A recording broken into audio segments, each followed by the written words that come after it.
सुप्रभात बच्चों। आज मैं आपको हिंदी विषय में आपकी पाठ्य पुस्तक अविरल भाग 7 के फुसफुसाहट नामक पाठ को पढ़ाने जा रही हूँ।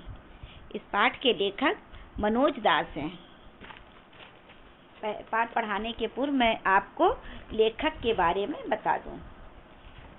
फुसफुसाहट कहानी के लेखक मनोज दास का जन्म 27 फरवरी सन 1934 को उड़ीसा में हुआ। इनका जन्म 27 फरवरी 1934 को उड़ीसा में हुआ। ये मूल रूप से उड़िया और अंग्रेजी में लिखते हैं। ये कथावाचक के रूप में लोकप्रिय हैं। इन्हें अनेक राष्ट्रीय तथा अंतर्राष्ट्रीय पुरस्कारों से सम्मानित किया जा चुका है, जिनमें प्रमुख हैं ओडिया अकादमी पुरस्कार, साहित्य अकादमी पुरस्कार, साहित्य सम्मान एवं पद्मश्री। इन्होंने अनेक उपन्यास तथा कहानियां लिखी हैं, जिनमें प्रमुख हैं अमृतफल, प्रभंजन, अरण्यक आदि। अब मैं आपको पाठ के बारे में बता दूं। फुसफुसाहट मनोज दास की लिखी प्रसिद्ध कहानी है, जो एक गांव के दो लड़कों रघु और राजू की है। रघु ईमानदार और मेहनती था, जबकि राजू चतुर और बेईमान। एक गांव में दो लड़के रहते थे, रघु और राजू। रघु ईमानदार था, परिश्रमी था, लेकिन राजू चतुर और बेईमान था। राजू लोगों को धोखा देता था। उसने कई बार रघु को भी वैसा करने को उकसाया, किंतु रघु ने उसका साथ न दिया। राजू क्या था? चतुर था। वह लोगों को धोखा देता था। कई बार उसने रघु से भी कहा कि तुम भी मेरी इस काम में मदद किया करो, लेकिन रघु ने उसका साथ न दिया। पढ़ाई समाप्त कर राजू शहर चला गया, जबकि रघु गांव में ही रहकर खेती बाड़ी करने लगा।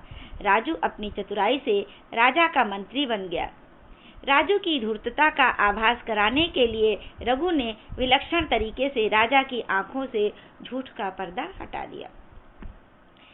राजू अपनी पढ़ाई समाप्त करके शहर चला गया और रघु गांव में ही रह करके खेती बाड़ी करने लगा।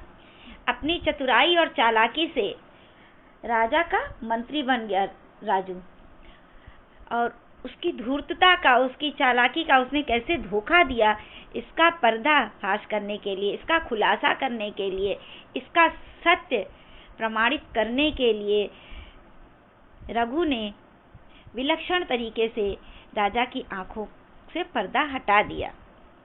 अब मैं कहानी प्रारंभ कर रही हूँ बच्चों, ध्यान से सुनिए। बहुत साल पहले की बात है। एक छोटे से गांव में दो लड़के रहते थे, रघु और राजू। दोनों एक ही उम्र के थे और एक ही स्कूल में पढ़ते थे। एक गांव में दो लड़के रहते थे, एक था रघु और एक था राजू। दोनों एक ही उम्र के थे, दोनों की उम्र समान थी और एक साथ स्कूल में पढ़ते थे। रघु ईमानदार था और मेहनत से काम करता था।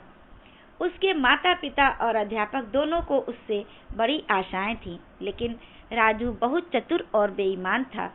परीक्षा में भी बेईमानी करने से नहीं चूकता था और दूसरे विद्यार्थियों की नकल उतार लेता था। राजू बहुत चतुर था, परीक्षा में भी वह बेईमानी करके नकल कर लेता था। वह अपने अलावा किसी की नहीं सोचता था। दूसरों को धोखा देने के लिए मीठा बोलता और मुस्कुराता रहता था। राजू ने कई बार रघु से चोरी करने और दूसरों को झांसा देने में मदद करने के लिए कहा। राजू ने कई बार रघु से कहा कि तुम भी ऐसा ही किया करो, लेकिन रघु ने साफ इनकार कर दिया। इससे राजू रघु से चिढ़ने लगा। क्योंकि रघु राजू का साथ नहीं